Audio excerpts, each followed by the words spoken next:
Hi friends, welcome back to my channel DS vlog. இன்னைக்கு நம்ம புளி சாதம் தான் எப்படி செய்யலாம்னு பார்க்க போறோம். இதுக்கு தேவையான பொருள் பார்ப்போமா. 2 லெமன் சைஸ் புளி எடுத்து ஊற வச்சிருக்கேன்.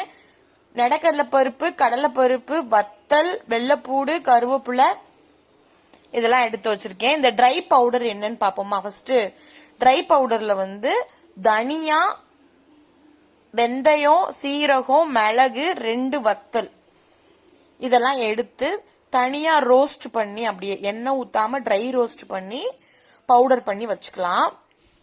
இது ஏன் இப்படி பண்றோம் அப்படின்னா, இதுதான் கோயில் பிரசாதம் புளியோதரை தருவாங்க இல்லையா, அவங்களோட மெயின் இன்கிரீடியனா இருக்கும். நான் பவுடர் பண்ணி எடுத்து வச்சிட்டேன். இப்போ ஒரு கடாய் அடுப்புல வச்சுட்டு நல்லெண்ணெய் சேர்த்துக்கோங்க. புளியோதரைக்கு அதான் செம டேஸ்டா இருக்கும். கடுகுளுந்து, சீரகம், வெந்தயம் கொஞ்சமா போட்டுக்கோங்க. அது பொரியிற வரைய வெயிட் பண்ணலாம். இப்போ நம்ம எடுத்து வச்சிருக்கிற கடலைப்பருப்பு, வெள்ளைப்பூடு, கருவேப்பிலை, வத்தல் இதை சேர்த்து நல்லா ரோஸ்ட் பண்ணிக்கோங்க. வெள்ளைப்பூடு கோல்டன் கலர்ல மாறணும், அந்த அளவுக்கு ரோஸ்ட் பண்ணிக்கலாம். இது கூடவே நான் ஒரு கைப்பிடி நெடக்கடலை பருப்பு எடுத்து வச்சிருக்கேன். வெள்ளைப்பூடு கொஞ்சம் நல்லா மெரூன் கலர்ல மாறினதுக்கு அப்புறம் நெடக்கடலை பருப்பு போடுங்க. அப்பதான் நல்லா மொறு மொறுன்னு வரும் எல்லாமே சேர்ந்து. இப்ப நான் சேர்த்துட்டேன் நெடக்கடலை பருப்பை.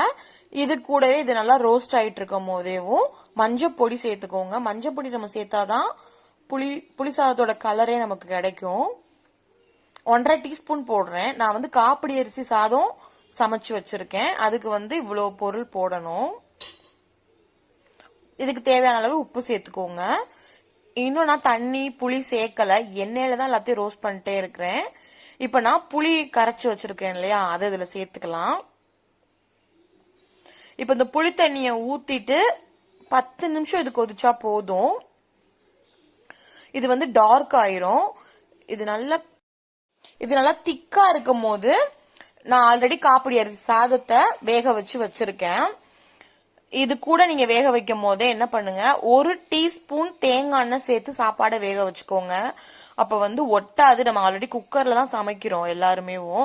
அப்போ ஒட்டாம சாப்பாடு வரணும் அப்படின்னா 1 டீஸ்பூன் தேங்காய் எண்ணெய் சேர்த்துக்கோங்க. அப்ப சாப்பாடு ஒன்னோட ஒண்ணு ஒட்டாது. அப்போ நம்ம இந்த வெரைட்டி ரைஸ் எல்லாம் செய்யறது கொஞ்சம் ஈஸியா இருக்கும். நமக்கு குழஞ்சிருந்தா வெரைட்டி ரைஸ் நல்லா இருக்காது இல்லையா, அதனால சொல்றேன். இப்ப நல்லா திக்கானதுக்கு அப்புறம் தான் இந்த பவுடர் போடுறோம்.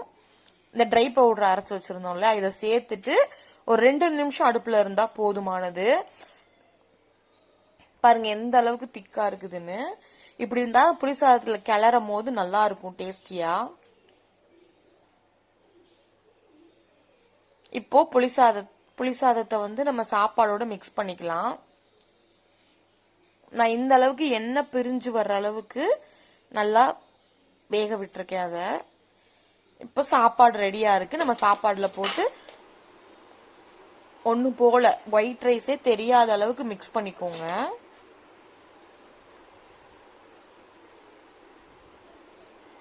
நான் ஃபுல்லா உங்களுக்கு மிக்ஸ் பண்ணிட்டு காட்டுறேன்.